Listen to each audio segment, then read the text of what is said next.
Welcome to the REI Foundation podcast, where we cover all the steps and strategies to make your real estate dreams a reality. Now your hosts, Jason and Peely. Welcome again to another edition of Multifamily Monday, where we touch on all things apartment investing here on the Real Estate Investing Foundation. I am Jason Yarusi, and today we're going to talk about when analyzing the T12 or trailing 12 of the property. That's a trailing 12 months of financials. You need to really hone in on your expenses, because that's where there can be a lot of things missed, especially when you're dealing with mom and pop owners, where if you're looking for value add apartments, a lot of times you want to find a mom and pop owner because generally they're not operating the property to its fullest potential, and that gives you the opportunity to find a great deal. But you really need to track what you're looking for.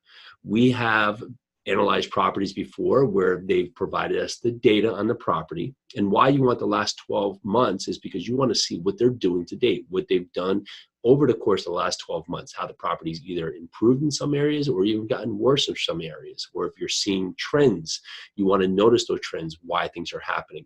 Plus, in certain areas where maybe it's warm or cold, you're going to have leasing seasons. It may be a lot easier to lease a unit in the summer or in the spring than it is in the dead of winter. So if you're having the last 3 months, that's basically the summer months, you may see that your rent and your vacancies is performing at a lot higher level than if you were looking into the dead of winter, where it may be much harder to rent the property and you may have a higher stake in vacancies. But talking about expenses, this is where you really have to figure things out, because ideally, if you are going to be a great operator, which I know you will be, you have to figure out what it's going to cost you to operate this property efficiently. We like to deal with it or think of it on a per unit basis. So generally, if I have a unit in Kentucky that is an all owners paid property, where meaning the owner pays either all or the majority of utilities, it may cost me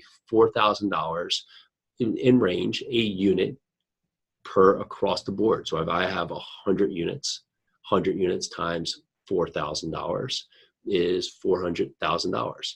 So generally for that point, that's what it's going to cost me to operate that property for the year.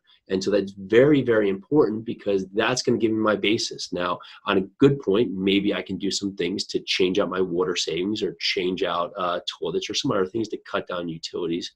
But generally, that's going to be what it's going to cost me per unit per year to operate that property. And that's going to be my basis. I'm not going to be able to cut that down tremendously, or I'm going to be just like this mom and pop owner and run this property poorly. And hopefully I'm going to keep this from being much higher. But where this is important is when you're looking at the T12, if it's going to cost you $400,000 a year to operate this property, you want to look at their financials and find out where are the holes in this. We've had trailing financials before where the owner has just forgotten to put all of the utilities on there. So of course it looked a lot cheaper to operate this property, because when you really dived into it, there was absolutely no utilities. If you're in an area like New Jersey where it snows and there's no maintenance or nothing for snow removal, well, that's another line item. If you are missing items for unit turns, well, ideally, people are going to get up and leave a property every year, and more people are going to move in, and they're going to have to turn the units. So there's going to be a line item for that. You want to also look at maintenance. Maybe the owner is doing his own maintenance, so there's not a line item for maintenance. But if you're operating a property 1,000 miles away, you're going to have a staff.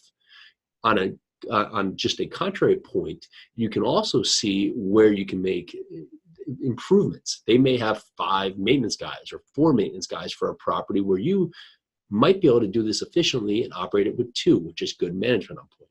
So these are points that you want to reference. And how are you going to know this? 1, you're going to learn how to analyze properties. There's lots of data out there that can do this. 2, you also want to talk with your on-site team, whether that be property manager, brokers, insurance people. All of them have data that can help you provide and understand what it's going to do to cost and to run a property. And with that, you can build out what you should be looking at. So when you get these T12s, it's not going to be surprised that if someone tells you it costs them $3,000 a unit to operate it, that you know for you, it's going to cost you $4,000 a unit. So you can back that into your pricing, and from there be able to offer appropriately. All right, hope this is helpful. Have a great Monday.